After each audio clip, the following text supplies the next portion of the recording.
Mëngjes, lufta në Iran ka marrë fund. Kjo është deklarata e disa ekspertëve, njëkohësisht edhe e një shkrimi të presidentit Donald Trump. Po, a është e vërtet? Dëgjojeni me kujdes. Kush është rasisht, nëse nuk e ka brende, bëjni like faqes dhe videos që të shihemi sërish dhe faleminderit që jemi prerë bashkë. Pra, deklarata e disa ekspertëve është që Donald Trump tani ka arritur në një marrëveshje. Në fakt, është shpërndar një shkrim i presidentit Trump ku ai tregon për një marrëveshje që ka bërë me shtetin iranian. Dhe kjo marrëveshje, ky shkrim që ai ka bërë dhe që është shpërndar duke bërë publikisht, vjen nga The Truth, që është një rrjet social direkt i Donald Trumpit, dhe shkova e kërkova, nuk jam i lidhur me këtë sepse se kam shkarkuar, por shkova që të kërkoja nëse ishte e vërtet, sepse disa edhe shkruajnë marrëzira vetëm për klikime, dhe shkova që e kërkova e gjeta. Nuk e ka shkruar vetëm një herë, po ai e ka shkruar 3 herë. Dhe më bëri shumë përshtypje, sepse thotë që në marrëveshje fjalë për fjalë thotë kështu: jemi në një marrëveshje seriozisht mes shtetit Iran dhe Amerikës për një armë pushim në sintezë. Dhe pyetja ime është tani, pse ka nga ana tjetër Irani po vazhdon që të bombardojë? Mos ndoshta nuk i ka dhënë kohë ende, sepse pikërisht dje, Irani ka lëshuar bomba të tjera drejt vendeve fqinj, jo vetëm drejt Izraelit, por edhe lexova edhe në Emiratet Arabe. Dhe pse në Emiratet Arabe? Sepse këtu lind pyetja. Dhe tjetra është shumë e rëndësishme kjo, kam lexuar disa herë që mbreti i Arabisë Saudite tregohet që ka telefonuar vetë Donald Trumpi, kjo është zbuluar nga Irani, pra nga shërbimet sekrete iraniane, ka telefonuar që të vazhdojnë të sulmojnë Iranin. Mirë po, nga ana tjetër, ka disa deklarata të vetë shtetit të Arabisë Saudite që e mohojnë këtë lajm publik.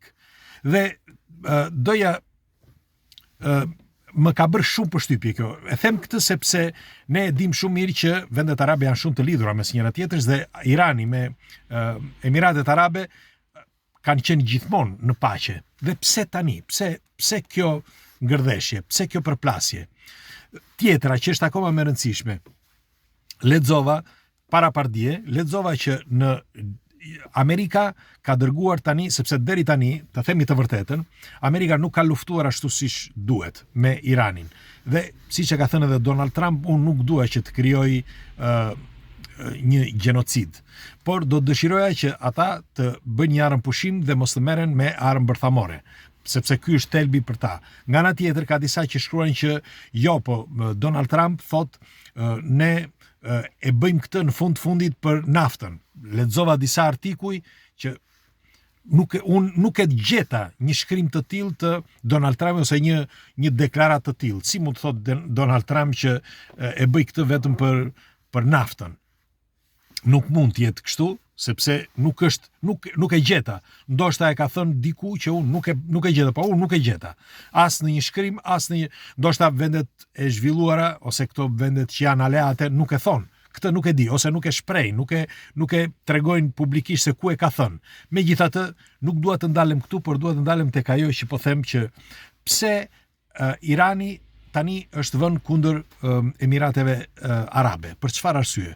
Kundër Dubait, kundër Emirateve Arabe, ndoshta nga zilia, sepse ç'është e vërteta, Dubai dhe Emiratet Arabe janë shumë më përpara se sa Irani.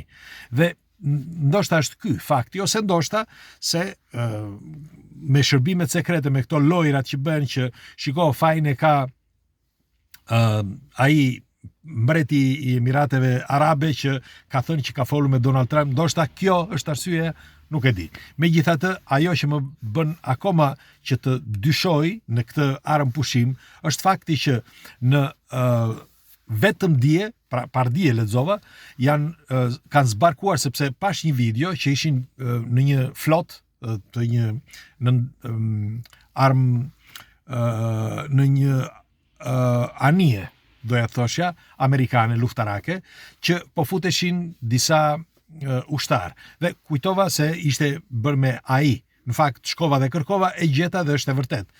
Pra ishte një pjesës e një videoje që ishte bërë nga larg të disa ushtarëve që futeshin në një armbajtëse. Mirë po, vura re dhe lexova përsëris që janë dyndur rreth 25.000 ushtar. Bile divizioni 82, siç e thotë edhe Reuters, divizioni 82 është ai që njihet si divizioni më elitar, si mund të quhet, është lëshuar drejt Iranit. Pra, nga të gjitha anët, me sa kuptova, tani kanë filluar që të çojnë jo vetëm trupa, por edhe arsenal të ndryshëm, pra drejt Iranit.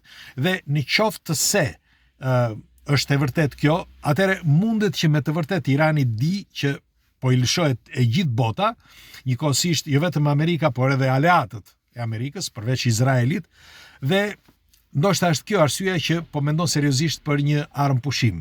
Megjithatë, në The Truth, pra në rrjetin social të presidentit Trump, gjeni këtë shkrimin e tij, siç ju thash, e ka shkruar 3 herë, dje në darkë ishte e fundit i njëjti shkrim, ndryshuar pak ai, por i njëjti shkrim, dhe kujtova se ishte ky rrjeti social i Donald Trump, kujtova se kishte shumë ndjekës, por nuk kishte shumë klikime. Megjithatë, më bëri përshtypje sepse aty ai tregon çfarë, me fjalë të vërtetën.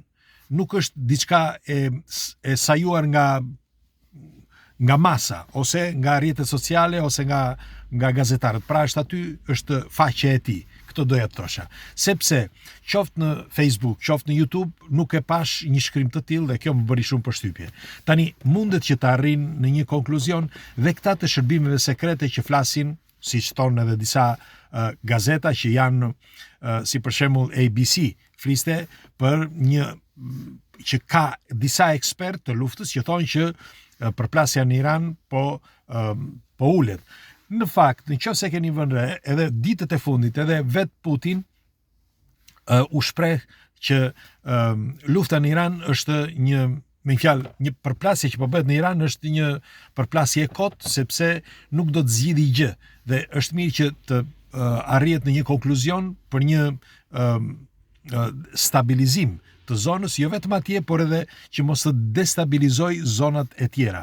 Në fakt, nga ana tjetër, po ta shikoni edhe Erdogan qëndron gjithmonë në pozicionin e tij dhe nuk po bën asnjë lëvizje. Siç e kemi thënë dhe më përpara, Donald Trumpi ka relata të mira me Erdoganin. Në fakt, ai nëse e vu 2 muaj përpara se të ndodhte kjo që ndodhi, pra përpara përplasjes, u takuan së bashku, dhe nëse mbani mend që firmosën bashkë dhe ai hoqi karrigen, me fjalë i vuri karrigen Erdoganit, sepse e vlerëson si një shok.